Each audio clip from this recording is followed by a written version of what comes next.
जिंदगी में एक अजीब सा पैटर्न बन चुका है जिसे हम नॉर्मल मानने लगे हैं। सुबह आंख खुलते ही फोन उठाना, नोटिफिकेशन देखना, बिना वजह स्क्रॉल करना, दिन भर कुछ न कुछ देखते रहना, सुनते रहना, बदलते रहना, और फिर रात को ये महसूस करना कि पूरा दिन बीत गया लेकिन कुछ भी गहराई से नहीं किया। दिमाग थका हुआ है लेकिन संतुष्टि नहीं है, शरीर थका नहीं है लेकिन मन भारी है। ये किताब इसी हालत से शुरू होती है, बिना किसी आरोप के, बिना ये कहे कि आप गलत हो। ये बस ये दिखाती है कि हमारा दिमाग कैसे धीरे धीरे आसान सुख का आदी बन गया है। डोपामिन कोई बुरी चीज नहीं है, ये वही केमिकल है जो हमें मोटिवेशन देता है, जो हमें आगे बढ़ने की एनर्जी देता है।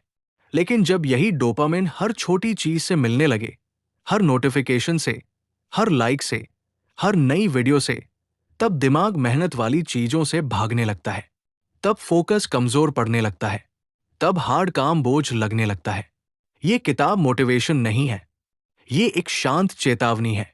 ये कहती है कि अगर आप हमेशा आसान सुख चुनते रहोगे तो धीरे धीरे आपका दिमाग मुश्किल चीजों के लिए तैयार रहना छोड़ देगा, और फिर आप खुद से नाराज रहने लगोगे कि आप वो इंसान क्यों नहीं बन पा रहे जो आप बनना चाहते हो।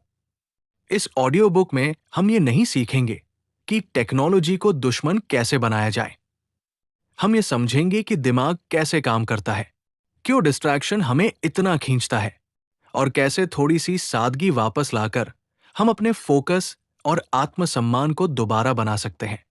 पहला चैप्टर हमें यह समझाने की कोशिश करता है कि डोपामिन डिटॉक्स का मतलब सुख छोड़ देना नहीं है। इसका मतलब है सुख को सही जगह पर रखना। लेखक बताते हैं कि दिमाग हमेशा कम मेहनत में ज्यादा रिवॉर्ड चाहता है। ये उसकी नेचुरल प्रोग्रामिंग है। लेकिन मॉडर्न दुनिया ने इस सिस्टम को हाईजैक कर लिया है। पहले डोपामिन मेहनत के बाद मिलता था, शिकार के बाद, काम के बाद, किसी लक्ष्य के बाद। अब डोपामिन बिना किसी एफर्ट के मिल जाता है। बस स्क्रीन खोलो और दिमाग को तुरंत कुछ नया मिल जाता है। यही वजह है कि जब हमें पढ़ना होता है, लिखना होता है, सोचना होता है, तब दिमाग बेचैन हो जाता है। वो कहता है कि ये मुश्किल है, ये बोरिंग है, चलो कुछ आसान देखते हैं, और हम बिना सोचे उसकी बात मान लेते हैं। ये चैप्टर ये भी साफ करता है कि समस्या आपकी विल पावर नहीं है, समस्या आपका एनवायरनमेंट है। जब चारों तरफ डिस्ट्रैक्शन भरा हो तब फोकस कमजोर होना नॉर्मल है। लेकिन जब आप ये मान लेते हो कि मुझ में डिसिप्लिन नहीं है, तब आप खुद के खिलाफ हो जाते हो। लेखक यहां बहुत साफ कहते हैं कि डोपामिन डिटॉक्स कोई पनिशमेंट नहीं है, ये रिस्टोर करने की प्रक्रिया है। दिमाग को फिर से ये सिखाना कि असली संतुष्टि आसान सुख में नहीं, बल्कि मेहनत के बाद आने वाली शांति में होती है। ये चैप्टर ये भी बताता है कि लगातार हाई स्टिमुलेशन में रहने से दिमाग की बेसलाइन बदल जाती है। छोटी चीजें बोरिंग लगने लगती हैं, किताबें भारी लगने लगती हैं, बातचीत में धैर्य नहीं रहता, और फिर हम सोचते हैं कि हम बदल गए हैं, जबकि बदला हमारा नर्वस सिस्टम है। पहला चैप्टर यही हमें रोकता है, किसी सॉल्यूशन के साथ नहीं, बल्कि एक समझ के साथ, कि अगर आज आपको फोकस करना मुश्किल लग रहा है, अगर हार्ड काम से मन भागता है, तो ये आपकी कमजोरी नहीं है, ये एक सीखा हुआ पैटर्न है, और जो पैटर्न सीखा गया है उसे धीरे धीरे बदला भी जा सकता है। अगले चैप्टर में हम ये समझेंगे कि डिस्ट्रैक्शन सिर्फ बाहर नहीं होती, वो अंदर कैसे बनती है, और क्यों दिमाग बार बार आसान रास्ता चुनने पर मजबूर हो जाता है। दूसरा चैप्टर हमें ये समझने में मदद करता है कि डिस्ट्रैक्शन सिर्फ फोन या बाहर की दुनिया की वजह से नहीं होती, बल्कि वो हमारे दिमाग के अंदर पैदा होती है। लेखक बताते हैं कि हमारा दिमाग खतरे और इनाम के लिए बना है, गहराई और धैर्य के लिए नहीं। जब भी कोई नया स्टिमुलस आता है, कोई आवाज, कोई नोटिफिकेशन, कोई नया विचार, दिमाग उसे इंपॉर्टेंट मान लेता है, क्योंकि नया मतलब संभावित इनाम। और यही वजह है कि हम बिना सोचे बार बार ध्यान बदल लेते हैं। ये चैप्टर ये साफ करता है कि डिस्ट्रैक्शन कोई अचानक आने वाली चीज नहीं है, ये एक आदत है, एक ट्रेनिंग। हर बार जब हम थोड़ा सा बोर होते हैं और तुरंत फोन उठा लेते हैं, हम अपने दिमाग को ये सिखाते हैं कि बोरियत से बचना है, और धीरे धीरे दिमाग बोरियत को खतरे की तरह देखने लगता है। जबकि सच्चाई यह है कि बोरियत कोई दुश्मन नहीं है। बोरियत वो गेट है जिसके बाद फोकस आता है, क्रिएटिविटी आती है, गहरी सोच आती है। लेकिन क्योंकि हमने खुद को कभी बोर रहने नहीं दिया, हम उस गहराई तक पहुंच ही नहीं पाते। लेखक यहां एक बहुत जरूरी बात कहते हैं। दिमाग हमेशा वही काम करना चाहता है जो उसने सबसे ज्यादा किया है। अगर आपने उसे सालों तक स्क्रॉल करना सिखाया है, तो वो पढ़ने से भागेगा। अगर आपने उसे हर खाली पल में एंटरटेनमेंट दिया है, तो वो साइलेंस से डरेगा। और फिर हम कहते हैं कि हमारा फोकस खराब हो गया है, जबकि असल में हमने फोकस को ट्रेन ही नहीं किया। ये चैप्टर ये भी दिखाता है कि मल्टीटास्किंग असल में दिमाग को कमजोर बनाती है। जब हम एक साथ कई चीजों पर ध्यान देने की कोशिश करते हैं, तो दिमाग किसी भी चीज में पूरी तरह नहीं जा पाता। इससे काम तो चलता रहता है, लेकिन संतुष्टि खत्म हो जाती है। और जब संतुष्टि नहीं होती, तब दिमाग और ज्यादा डोपामिन ढूंढने लगता है। ये एक लूप बन जाता है। ज्यादा डिस्ट्रैक्शन, कम संतुष्टि, फिर और डिस्ट्रैक्शन। लेखक बताते हैं कि इस लूप से बाहर निकलने के लिए सबसे पहले हमें ये एक्सेप्ट करना पड़ता है कि हमारा दिमाग खराब नहीं है, वो बस ओवर स्टिम्युलेटेड है, और ओवर स्टिम्युलेशन को कम किया जा सकता है। ये चैप्टर ये भी बताता है कि हम अक्सर डिस्ट्रैक्शन को आराम समझ लेते हैं। हम कहते हैं कि थोड़ा ब्रेक ले लेते हैं, लेकिन असल में वो ब्रेक दिमाग को और थका देता है। क्योंकि दिमाग को रेस्ट तब मिलता है जब वो कुछ न करे, जब वो चुप रहे। स्क्रीन पर लगातार कुछ देखते रहना रेस्ट नहीं है, वो सिर्फ एक अलग तरह की थकान है। लेखक यहां एक बहुत शांत सवाल रखते हैं। जब आप किसी मुश्किल काम से बचते हो, तो आप किस चीज की तरफ भागते हो? वही चीज आपकी सबसे बड़ी डिस्ट्रैक्शन है, और वही चीज आपके फोकस की सबसे बड़ी दुश्मन भी है।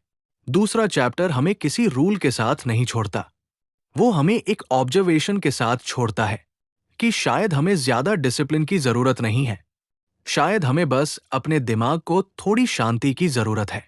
अगले चैप्टर में हम ये समझेंगे कि डोपामिन डिटॉक्स असल में कैसे काम करता है, और क्यों ये खुद को सजा देने का तरीका नहीं, बल्कि खुद को वापस पाने का तरीका है। तीसरा चैप्टर हमें डोपामिन डिटॉक्स के सबसे ज्यादा गलत समझे गए हिस्से तक ले जाता है।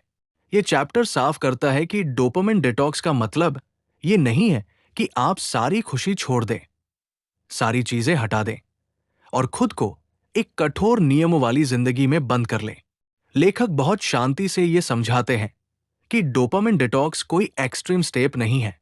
ये एक रीसेट है, एक अस्थायी ब्रेक, ताकि दिमाग फिर से ये याद कर सके कि असली संतुष्टि कहां से आती है। जब हम लगातार हाई डोपामिन एक्टिविटीज में रहते हैं, जैसे social media, junk food, video, games, तब दिमाग की बेसलाइन इतनी ऊपर चली जाती है कि नॉर्मल चीजें फीकी लगने लगती है। पढ़ना मुश्किल लगने लगता है, सोचना भारी लगता है, काम शुरू करना दर्दनाक लगता है। ये इसलिए नहीं होता क्योंकि वो काम बेकार है, बल्कि इसलिए होता है क्योंकि दिमाग को तुरंत मिलने वाले रिवॉर्ड की आदत पड़ चुकी होती है। ये चैप्टर ये भी बताता है कि डोपामिन डिटॉक्स का पहला स्टेप चीजें हटाना नहीं है, बल्कि पहचानना है। आपको ये देखना होता है कि कौन सी एक्टिविटीज आपको तुरंत अच्छा महसूस कराती है, लेकिन लंबे समय में आपको खाली छोड़ देती है। यही एक्टिविटीज सबसे ज्यादा डोपामिन ड्रेन करती है। लेखक बताते हैं कि जब आप इन चीजों से थोड़ी दूरी बनाते हो, तब शुरुआत में बेचैनी आती है, दिमाग बोर होता है, चिड़चिड़ा होता है, और यही वो मोमेंट है जहां ज्यादातर लोग हार मान लेते हैं। लेकिन ये बेचैनी खराब साइन नहीं है, ये इस बात का सबूत है कि दिमाग रीसेट हो रहा है, वो फिर से नॉर्मल स्टिमुलेशन के लिए सेंसिटिव बन रहा है। ये चैप्टर ये भी दिखाता है कि डोपामिन डिटॉक्स के दौरान बोरियत बहुत इंपॉर्टेंट रोल निभाती है। बोरियत से भागना हमारी सबसे पुरानी आदत है, लेकिन जब आप बोरियत में बैठते हो, तब दिमाग के अंदर कुछ बदलने लगता है। वही बोरियत धीरे धीरे सोच में बदलती है, फिर फोकस में, फिर क्रिएटिविटी में। यही वजह है कि डोपामिन डिटॉक्स के बाद लोग कहते हैं कि उन्हें फिर से पढ़ने का मन करने लगा, लिखने का मन करने लगा, अपने काम में डूबने का मन करने लगा। ये कोई जादू नहीं है, ये सिर्फ दिमाग का नेचुरल बैलेंस वापस आना है। लेखक यहाँ एक बहुत जरूरी बात कहते हैं। डोपामिन डिटॉक्स का मकसद हमेशा के लिए सुख छोड़ना नहीं है। मकसद ये है कि सुख मेहनत के बाद मिले, भागने के लिए नहीं। जब आप फिर से हार्ड काम करते हो और उसके बाद आराम करते हो, तब वो आराम सच में सुकून देता है। लेकिन जब आप काम से बचने के लिए आराम लेते हो, तब वो आराम भी आपको थका देता है। ये चैप्टर ये भी साफ करता है कि डोपामिन डिटॉक्स सबके लिए एक जैसा नहीं होता। किसी के लिए फोन कम करना काफी होता है, किसी के लिए रात को स्क्रीन बंद करना, किसी के लिए सोशल मीडिया से ब्रेक लेना। जरूरी ये नहीं है कि आप क्या छोड़ रहे हो, जरूरी ये है कि आप किस चीज के लिए स्पेस बना रहे हो। तीसरा चैप्टर यही रुकता है, किसी चैलेंज या प्लान के साथ नहीं, बल्कि एक भरोसे के साथ कि अगर आप अपने दिमाग को थोड़ी शांति दोगे, तो वो खुद आपको वापस वही इंसान बना देगा जो मुश्किल काम करने से डरता नहीं था। अगले चैप्टर में हम ये समझेंगे कि डोपामिन डिटॉक्स के बाद हार्ड चीजें करना क्यों आसान लगने लगता है और फोकस धीरे धीरे कैसे वापस आता है। चौथा चैप्टर हमें उस बदलाव के बीच ले जाता है जो डोपामिन डिटॉक्स के बाद धीरे धीरे महसूस होने लगता है। ये बदलाव अचानक नहीं आता और नहीं बहुत नाटकीय होता है, ये बहुत शांत होता है। एक दिन आप महसूस करते हो कि काम शुरू करना थोड़ा कम भारी लग रहा है, दिमाग उतना विरोध नहीं कर रहा, फोन उठाने की इच्छा अभी भी है लेकिन उतनी तेज नहीं है।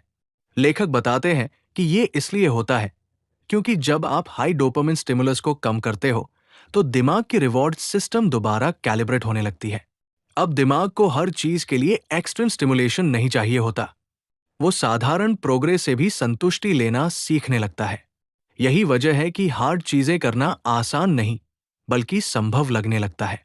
ये चैप्टर ये भी समझाता है कि फोकस कोई मैजिक स्किल नहीं है जो अचानक आ जाती है। फोकस एक साइड इफेक्ट है सही इनपुट्स का। जब आप लगातार डिस्ट्रैक्शन हटाते हो, तब दिमाग के पास बचने का रास्ता कम होता जाता है और वो मजबूरी में उसी काम पर टिकना सीखता है। शुरुआत में ये टिकना असहज लगता है, दिमाग भागना चाहता है, लेकिन कुछ समय बाद वही टिकना सामान्य लगने लगता है। लेखक यहाँ बताते हैं कि असल प्रॉब्लम काम की कठिनाई नहीं होती, बल्कि शुरुआत का दर्द होता है। डोपामिन डिटॉक्स इस दर्द को खत्म नहीं करता, लेकिन इसे सहने लायक बना देता है। ये चैप्टर ये भी दिखाता है कि जब आप हार्ड काम करते हो, तब डोपामिन खत्म नहीं होता, बल्कि अलग तरह से रिलीज होता है। ये इंस्टेंट नहीं होता, लेकिन गहरा होता है। ये वही डोपामिन है जो लंबे समय तक सेटिस्फैक्शन देता है। यही वजह है कि दिन के अंत में आपको खालीपन नहीं बल्कि थकान के साथ संतोष महसूस होता है। लेखक कहते हैं कि यही वो स्टेट है जहां प्रोडक्टिविटी और शांति साथ साथ मौजूद रहती है। ये चैप्टर ये भी सिखाता है कि अगर आप डोपामिन डिटॉक्स के बाद फिर से पुराने पैटर्न में चले जाते हो, तो खुद को जज मत करो। दिमाग पुरानी आदतों की तरफ लौटने की कोशिश करेगा क्योंकि वो उन्हें जानता है। लेकिन फर्क ये होता है कि अब आप पहचान पाते हो कि क्या हो रहा है। ये अवेयरनेस ही असली जीत है। चौथा चैप्टर हमें ये याद दिलाता है कि फोकस को फोर्स नहीं किया जाता, फोकस को इनवाइट किया जाता है। और जब आप अपने आसपास से गैरजरूरी शोर हटाते हो, तो फोकस अपने आप आने लगता है। अगले चैप्टर में हम ये समझेंगे कि डोपामिन डिटॉक्स को लाइफस्टाइल में कैसे बदला जाए, ताकि ये सिर्फ एक एक्सपेरिमेंट न रह जाए, बल्कि एक नया नॉर्मल बन सके। पांचवां चैप्टर उस सवाल से शुरू होता है जो अक्सर डोपामिन डिटॉक्स के बाद उठता है कि इसे कितने समय तक करना है और क्या पूरी जिंदगी ऐसे ही जीना पड़ेगा। लेखक साफ कहते हैं कि डोपामिन डिटॉक्स का मतलब आनंद छोड़ देना नहीं है, बल्कि आनंद के सोर्स को कंट्रोल में लेना है। ये कोई परमानेंट रेस्ट्रिक्शन नहीं, बल्कि एक ट्रेनिंग पीरियड है। जैसे जिम में मसल्स ट्रेन होती है, वैसे ही यहाँ अटेंशन ट्रेन होती है। इस चैप्टर में बताया गया है कि सबसे बड़ी गलती लोग ये करते हैं कि वे डोपामिन डिटॉक्स को एक एक्सट्रीम रूल सेट बना लेते हैं। सब कुछ बंद, कोई एंटरटेनमेंट नहीं, कोई ब्रेक नहीं, और कुछ ही दिनों में दिमाग रिबेल कर जाता है। लेखक कहते हैं सस्टेनेबिलिटी ही असली गोल है। अगर आप ऐसा सिस्टम बनाते हो जिसे आप लंबे समय तक निभा सको, तभी असली बदलाव आता है। इसीलिए वो डोपामिन डिटॉक्स को रिदम की तरह देखने को कहते हैं। कुछ समय डीप फोकस, कुछ समय इंटेंशनल ब्रेक। फर्क सिर्फ इतना है कि ब्रेक अब ऑटोमेटिक नहीं बल्कि चूज किया हुआ होता है। ये चैप्टर ये भी समझाता है कि डोपामिन डिटॉक्स का असली टेस्ट तब आता है जब लाइफ में स्ट्रेस बढ़ता है, जब काम का प्रेशर होता है, जब इमोशनल थकान होती है। तब दिमाग सबसे ज्यादा इंस्टेंट सुख की मांग करता है। ऐसे समय में अगर आप बिना सोचे फोन उठाते हो तो ये फेलियर नहीं है, बल्कि सिग्नल है कि आपको रेस्ट की जरूरत है। लेखक यहाँ एक बहुत इंपॉर्टेंट डिस्टिंक्शन बताते हैं। रेस्ट और एस्केप में फर्क होता है। रेस्ट आपको रिचार्ज करता है, एस्केप आपको सुन करता है। डोपामिन डिटॉक्स आपको ये फर्क पहचानना सिखाता है। इस चैप्टर में यह भी बताया गया है कि एनवायरनमेंट डिजाइन कितना पावरफुल होता है। अगर आपका फोन हमेशा पास है तो विल पावर हर बार हार जाएगी।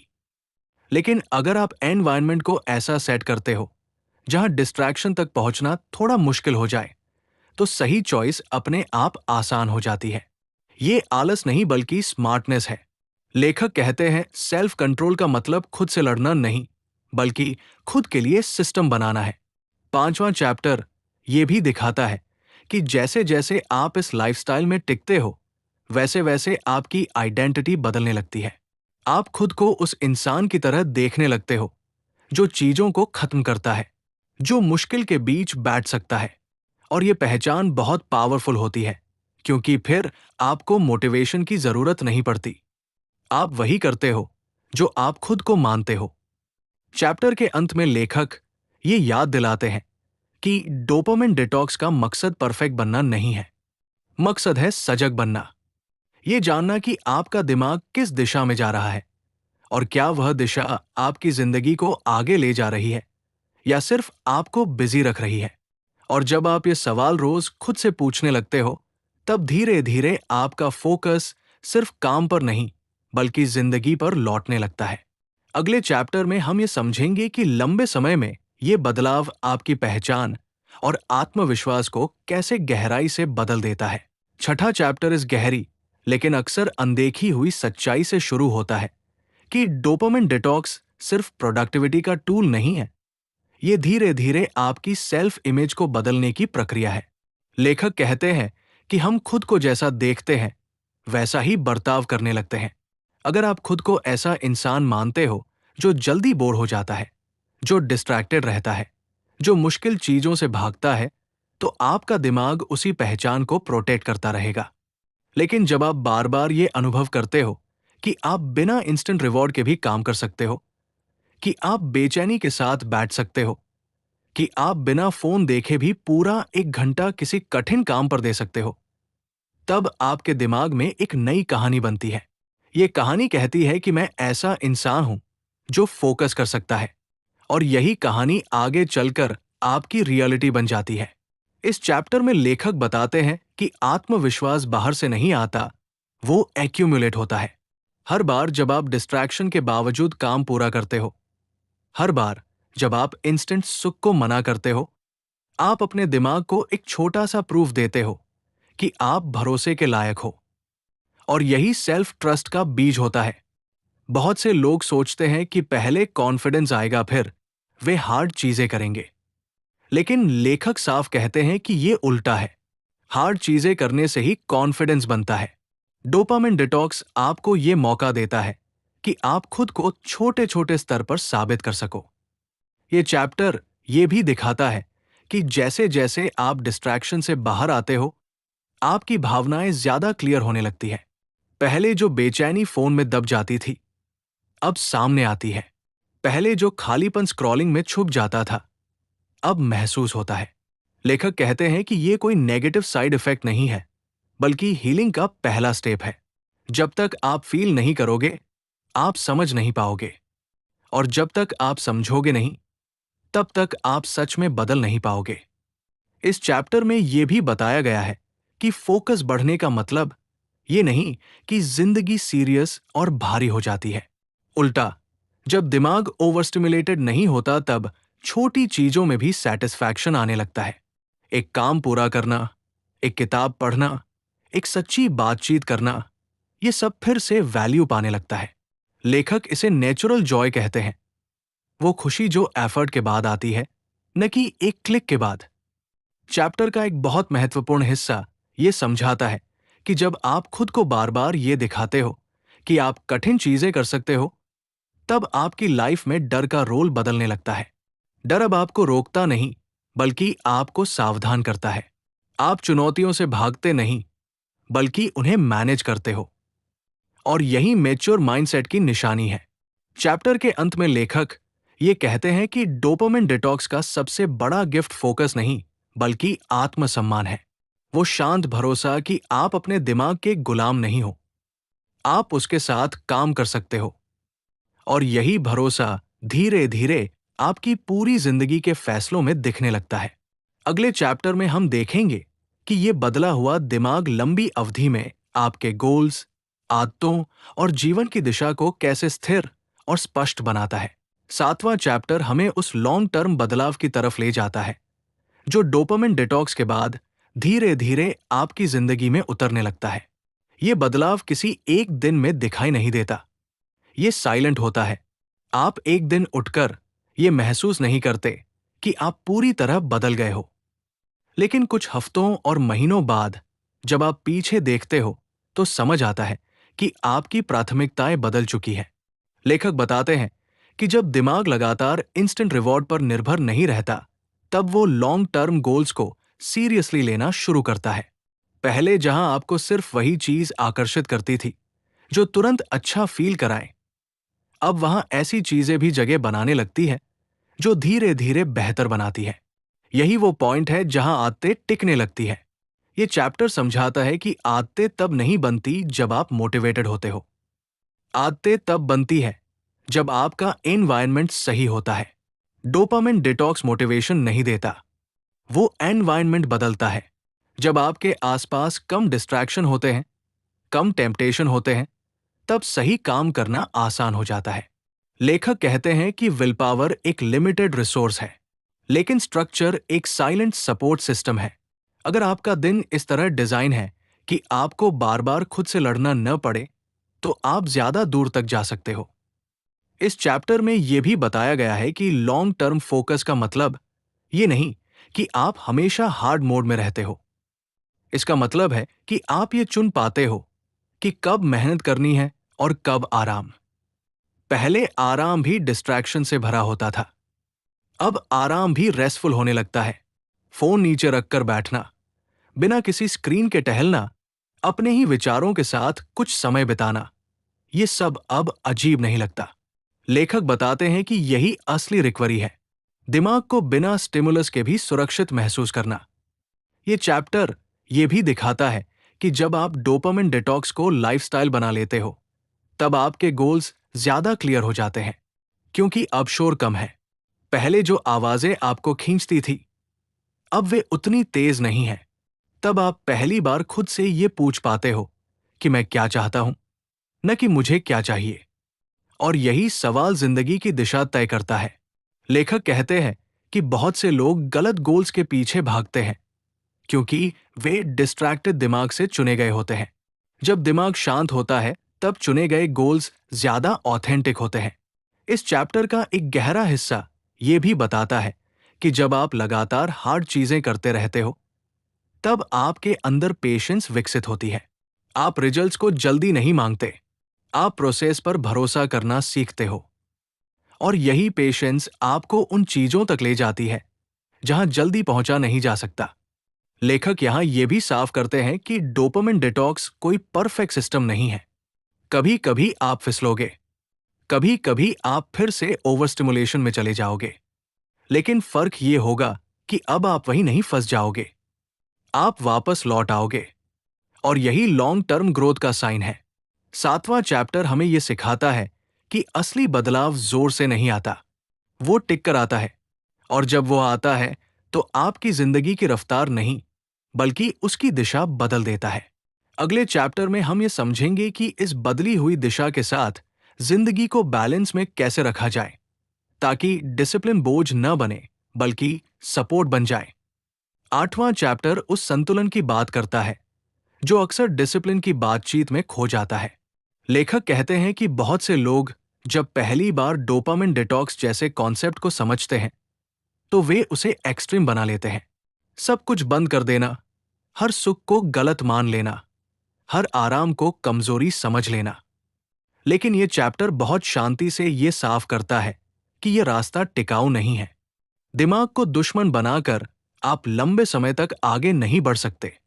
डोपामिन डिटॉक्स का मकसद जिंदगी को सूखा बनाना नहीं है, बल्कि उसे संतुलित बनाना है। लेखक बताते हैं कि असली समस्या डोपामिन नहीं है, समस्या है उसका अनियंत्रित और लगातार इस्तेमाल। जब आप हर खाली पल में खुद को स्टिमुलेट करते रहते हो, तब दिमाग को कभी रुकना नहीं मिलता। लेकिन जब आप जानबूझकर कुछ पलों में सुख चुनते हो और कुछ पलों में मेहनत, तब दिमाग उस रिदम को स्वीकार करना सीखता है। ये चैप्टर ये समझाता है कि बैलेंस का मतलब बराबरी नहीं है। हर दिन बराबर काम और बराबर मजा जरूरी नहीं। कुछ दिन ज्यादा मेहनत के होते हैं, कुछ दिन ज्यादा आराम के। फर्क बस इतना है कि अब आप ये सब कॉन्शियसली चुनते हो। पहले फोन खुद तय करता था कि आप कब रुकेंगे और कब भागेंगे। अब आप तय करते हो। लेखक यहां ये भी बताते हैं कि हेल्दी प्लेजर और डिस्ट्रक्टिव प्लेजर में फर्क होता है। हेल्दी प्लेजर वो होता है जो आपको रिचार्ज करे, न कि खाली। जैसे किसी अपने से बात करना, म्यूजिक सुनना, प्रकृति में समय बिताना। डिस्ट्रक्टिव प्लेजर वो होता है जो खत्म होने के बाद आपको और ज्यादा सुनने छोड़ दे। डोपामिन डिटॉक्स आपको ये फर्क पहचानना सिखाता है। ये चैप्टर ये भी दिखाता है कि बैलेंस तब आता है जब आप अपने शरीर के सिग्नल सुनना सीखते हो। थकान को इग्नोर करके डिसिप्लिन नहीं बनती। थकान को समझकर रेस्ट लेना भी ग्रोथ का हिस्सा है। लेखक कहते हैं कि बहुत से लोग इसलिए बर्नआउट हो जाते हैं क्योंकि वे खुद को मशीन की तरह ट्रीट करने लगते हैं। लेकिन इंसान मशीन नहीं है। इंसान को साइकिल्स चाहिए, एक्टिविटी और रेस्ट की, एफर्ट और रिलीज की। इस चैप्टर में यह भी बताया गया है कि जब आप बैलेंस में रहते हो, तब डोपामिन डिटॉक्स अपने आप सस्टेनेबल हो जाता है। आपको हर दिन खुद को रोकना नहीं पड़ता। कुछ चीजें बस आपकी लाइफ से बाहर चली जाती हैं क्योंकि अब वे आपकी जरूरत नहीं रह जाती, और कुछ चीजें लिमिट में लौट आती हैं। लेखक इसे मेच्योर कंट्रोल कहते हैं। वो कंट्रोल जो दबाव से नहीं बल्कि समझ से आता है। 8वां चैप्टर हमें ये एहसास दिलाता है कि अनुशासन का मतलब कठोर होना नहीं है। अनुशासन का मतलब है अपने दिमाग और शरीर के साथ ईमानदार होना। और जब ये ईमानदारी आ जाती है, तब जिंदगी भारी नहीं लगती, वो सिंपल लगने लगती है। अगले चैप्टर में हम उस गहरी परत को छुएंगे जहां डोपामिन डिटॉक्स सिर्फ आदतों को नहीं बल्कि आपके जीवन के अर्थ को भी धीरे धीरे साफ करने लगता है। 9वां चैप्टर उस गहरे बदलाव की तरफ ले जाता है जहां डोपामिन डिटॉक्स सिर्फ आपकी आदतों तक सीमित नहीं रहता बल्कि आपकी जिंदगी के मतलब को छूने लगता है। लेखक कहते हैं कि जब दिमाग लगातार शोर में रहता है, तब इंसान बड़े सवाल पूछ ही नहीं पाता। हम इतने बिजी रहते हैं खुद को एंटरटेन करने में कि हमें ये सोचने का मौका ही नहीं मिलता कि हम क्या कर रहे हैं और क्यों कर रहे हैं। लेकिन जब आप डिस्ट्रैक्शन कम करते हो, जब आप कुछ समय के लिए बिना स्टिमुलस के बैठना सीखते हो, तब ये सवाल अपने आप सामने आने लगते हैं। और यही सवाल शुरुआत में अनकंफर्टेबल लगते हैं क्योंकि अब उन्हें टालने के लिए फोन नहीं होता, स्क्रॉलिंग नहीं होती, कोई इंस्टेंट एस्केप नहीं होता।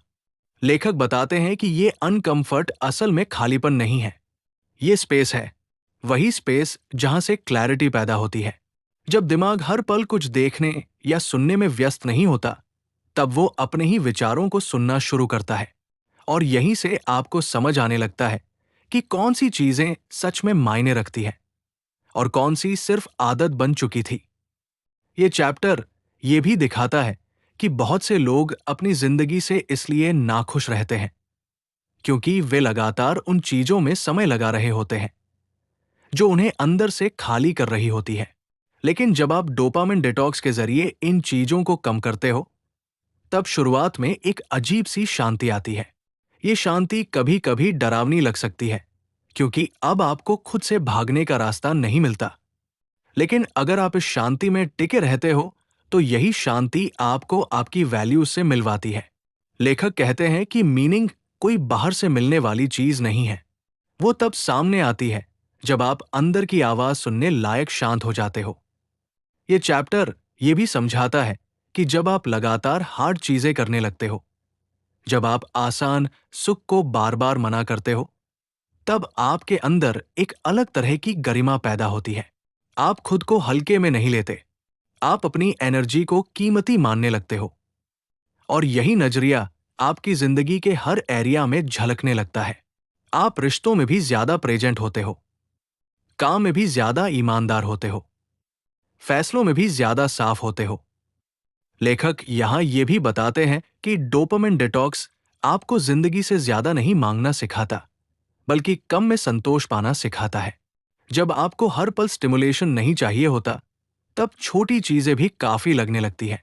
एक शांत सुबह, बिना जल्दी के किया गया काम, किसी अपने के साथ सच्ची बातचीत, ये सब फिर से वैल्यू पाने लगता है। ये चैप्टर हमें ये एहसास दिलाता है कि जब जिंदगी स्लो होती है, तभी वो गहरी होती है। और गहराई वहीं से आती है जहां आप खुद के साथ बैठ पाते हो बिना भागे। 9वां चैप्टर का कोर यही है कि डोपामिन डिटॉक्स आपको सिर्फ फोकस नहीं देता, वो आपको खुद से मिलने का मौका देता है। और यही मुलाकात आगे चलकर आपकी जिंदगी के फैसलों को ज्यादा सच्चा और ज्यादा संतुलित बना देती है। अगले और आखिरी चैप्टर में हम इस पूरी यात्रा को एक शांत समापन की तरफ ले जाएंगे, जहां यह समझ आएगा कि डोपामिन डिटॉक्स कोई एंड पॉइंट नहीं, बल्कि एक नया तरीका है जीने का। 10वां और आखिरी चैप्टर इस बहुत शांत समझ के साथ खुलता है कि डोपामिन डिटॉक्स कोई फिनिश लाइन नहीं है जिसे पार करके आप पहुंच जाते हो, बल्कि ये एक दिशा है जिसमें आप चलना चुनते हो। लेखक कहते हैं कि असली बदलाव तब आता है जब आप ये मान लेते हो कि डिस्ट्रैक्शन पूरी तरह खत्म नहीं होंगे, और नहीं ऐसा होना चाहिए।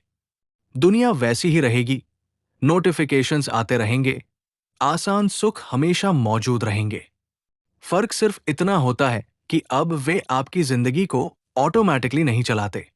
अब आप उनके साथ एक समझदारी भरा रिश्ता बनाते हो। ये चैप्टर ये साफ करता है कि डोपामिन डिटॉक्स का मकसद कंट्रोल नहीं, बल्कि अवेयरनेस है। जैसे ही आप ये पहचानने लगते हो कि कौन सी चीज आपको एनर्जी दे रही है और कौन सी आपको खाली कर रही है, आपकी चॉइसेस बदलने लगती है। आप हर बार खुद से लड़ते नहीं, कई बार बस मना कर देते हो। और यही साइलेंट पावर है। लेखक यहां ये भी बताते हैं कि जिंदगी में हार्ड चीजें हमेशा रहेंगी, काम, जिम्मेदारियां, अनसर्टेनिटी। लेकिन जब दिमाग ओवर स्टिमुलेटेड नहीं होता, तब ये सब चीजें भारी नहीं लगती। आप उन्हें एक एक करके संभाल पाते हो, बिना भागे, बिना खुद को खोए। यही वो स्टेट है जहां आप ज्यादा काम नहीं करते, बल्कि बेहतर काम करते हो। इस चैप्टर में यह भी कहा जाता है कि डोपामिन डिटॉक्स आपको सुपर ह्यूमन नहीं बनाता, वो आपको ह्यूमन बनाता है। ऐसा इंसान जो बोरियत को सह सकता है, जो बेचैनी के साथ बैठ सकता है, जो तुरंत राहत की जगह लंबी संतुष्टि चुन सकता है। और यही स्किल आज की दुनिया में सबसे रेयर है। लेखक अंत में ये भी याद दिलाते हैं कि ये रास्ता हमेशा सीधा नहीं होगा। कुछ दिन आप पुराने पैटर्न में लौट जाओगे, कुछ दिन आप फिर से ज्यादा स्क्रॉल करोगे, ज्यादा भागोगे। लेकिन फर्क ये होगा कि अब आप खुद को खोया हुआ महसूस नहीं करोगे। आप जानते हो कि वापस कैसे आना है, और यही असली प्रोग्रेस है। इस पूरी किताब का सार बहुत सिंपल है। आपका दिमाग आपका दुश्मन नहीं है, वो बस वही करता है जिसकी उसे ट्रेनिंग मिली है। जब आप उसे हर पल आसान सुख देते हो, वो वही मांगता है। जब आप उसे धीरे धीरे गहराई, मेहनत और शांति सिखाते हो, वो वही सीख लेता है। डोपामिन डिटॉक्स इसी ट्रेनिंग की शुरुआत है। यह आपको जिंदगी से भागना नहीं सिखाता, यह आपको जिंदगी में टिकना सिखाता है। अंत में लेखक एक बहुत ग्राउंडिंग बात कहते हैं। आपकी जिंदगी की क्वालिटी इस बात पर निर्भर नहीं करती कि आप कितना एंटरटेन होते हो, बल्कि इस बात पर निर्भर करती है कि आप कितना प्रेजेंट होते हो।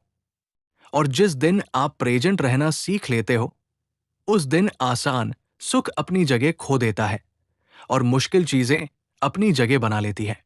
यही वो पॉइंट है जहां दिमाग शांत होता है, काम गहरा होता है और जिंदगी थोड़ी सी साफ दिखने लगती है। यही डोपामिन डिटॉक्स का असली मतलब है।